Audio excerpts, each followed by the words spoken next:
Hi, I'm Yuka Sato.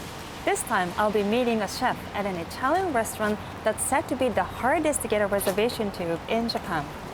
Mr. Ochiai, I know you're very busy. Thank you for meeting with me. Not at all. Thank you for coming. This time, we're putting the spotlight on Tsutomu Ochiai, who's the owner and chef of La-Bettola da Ochiai, an Italian restaurant he opened 25 years ago. This establishment was awarded the Bib Gourmand by Michelin City Guide for offering high-quality food at affordable prices. To find out why it has come to be known as the most difficult restaurant in Japan to get a reservation to, we spoke with Mr. Ochiai about his singular passion for the culinary arts. I've heard this is Japan's most difficult restaurant to reserve. It was in 1998 that an article came out saying this was the most difficult restaurant to get a reservation to in Japan. And that moniker just stuck. On the other hand, if people could easily get a reservation, that would be very tough for me, so I work hard with that ambition. I work in front of customers, and because our work is carried out live, I get an answer on the spot. Looking at the expression of customers leaving, I can see that maybe they didn't quite enjoy my food. Or they might say, "Mr. Ochiai, it was delicious, I'll come again." Or, "I've already made my next reservation, thank you." They'll thank me again even after paying the bill, and for a moment, I feel like saying, "You don't have to pay, thank you for coming." That's how I do my work, and every day I feel a sense of crisis. Very professional. No, not at all. It's scary if something happens. Nothing happening is par for the game, but if they think the food was no good...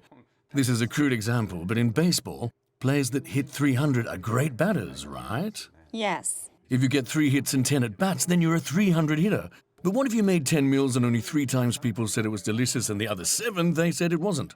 People wouldn't come anymore. They wouldn't. I'm jealous of 300 hitters. I'd be happy to just be a 300 hitter. What about 1,000 hitter? I have to be. You've got to get on base even by getting hit with a pitch. Mr. Ochiai is active in a variety of fields now, appearing on numerous cooking programs on TV and publishing recipe books. But his journey to become an Italian chef was a winding path. He says he first became fascinated by chefs when he was in junior high school, when he saw a cook at a Chinese restaurant handling a wok as he made fried rice. Later, he dropped out of high school after a year and decided to pursue a culinary career. Once he started working at a well-known hotel, he fell in love with French cuisine and started thinking about going to France to study. But at the restaurant where he got a job to become a top chef, the owner instead recommended going to Italy, not France, where he had set his hopes on. Inside, I was like, what? Italy? Not France?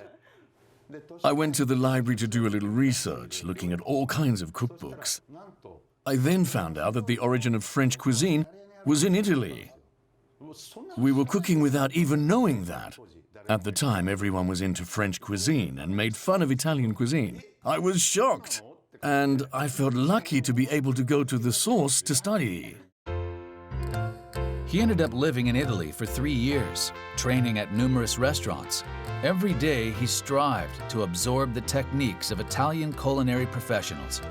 But he says Italians have a strange power that he wasn't able to imitate.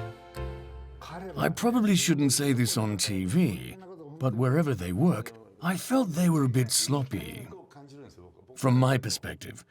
But everything they ultimately made was consistent. I found it strange. How does it become this delicious with that way of doing things? So the food was delicious. Absolutely delicious. It might not seem to make sense a bit in my mind, in the process of cooking, but they would say, "Ochiai, try it." And I would say, "What?" and have a bite, and it would be delicious. I'd wonder how. That was strange for me. But I'm Japanese, so I can't recreate that mystery.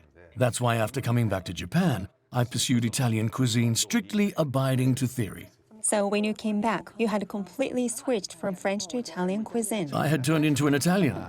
I was Italian. After returning home, he became the chef of a hugely popular Italian restaurant in Tokyo and pioneered the Italian food boom in Japan. In 1997, just before turning 50,